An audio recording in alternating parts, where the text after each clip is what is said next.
Hello everyone, welcome to Small Terrible channel. Today, we're going to have a tutorial on how you are going to make your 2x2 ID picture with white background. Alright, so first you go to, you type in your browser google.com. Press enter. Then, first thing to do is you are going to remove background. Type remove background, and in here you click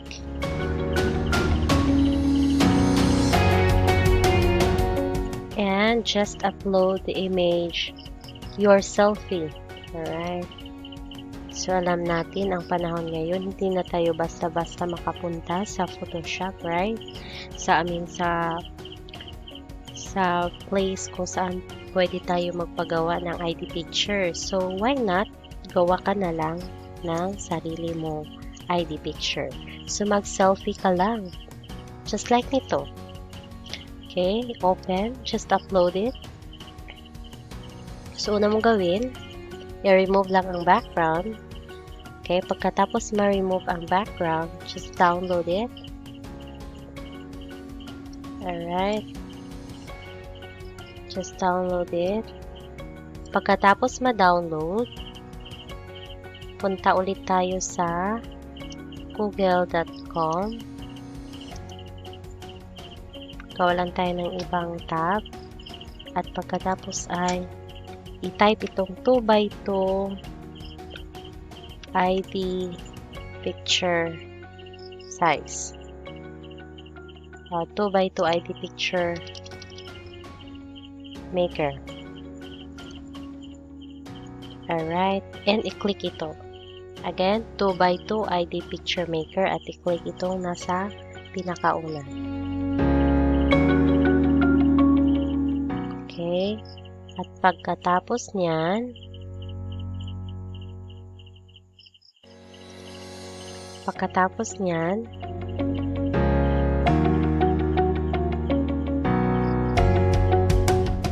browse lang at dito kayo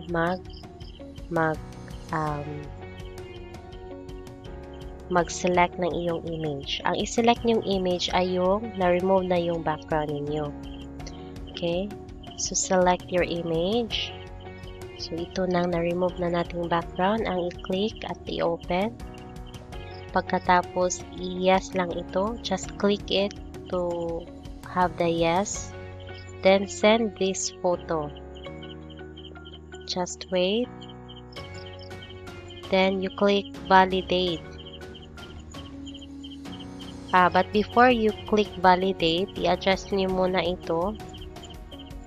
Okay, may makikita kayo dyang preview. Okay. I-adjust niyo lang yan. Lagay niyo lang sa center part.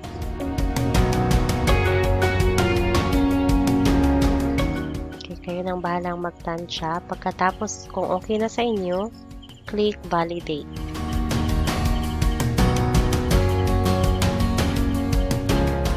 Click lang yan. Just wait.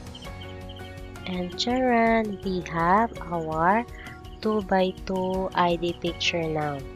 Nandito na. So, ang gawin lang natin, i-click lang itong download the image.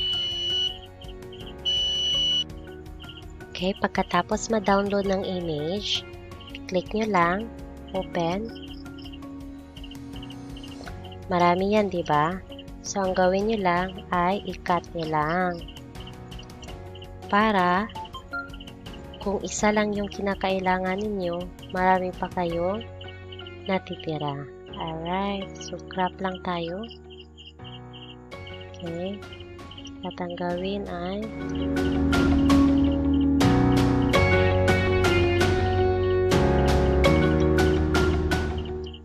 you can do the same thing using your mobile phone. Same lang ang process.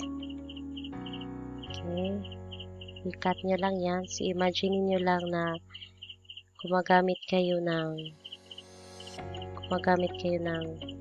paper cutter.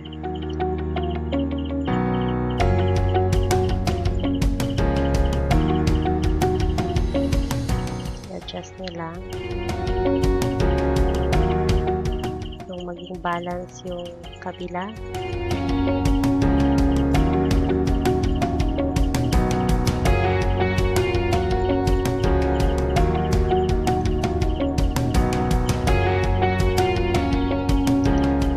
Handa na tayo. Meron na tayo 2x2 ID picture.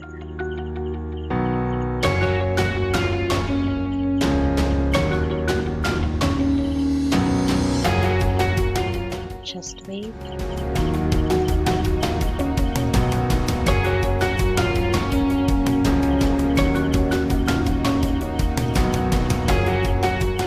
Just put one here.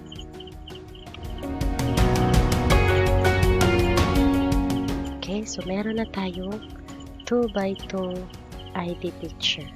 Okay? So kayo nang bahala mag-adjust actually kung gusto ninyo. Okay? Kung gusto ninyo medyo ano pa dito. Okay, so ito ay white background na. Okay?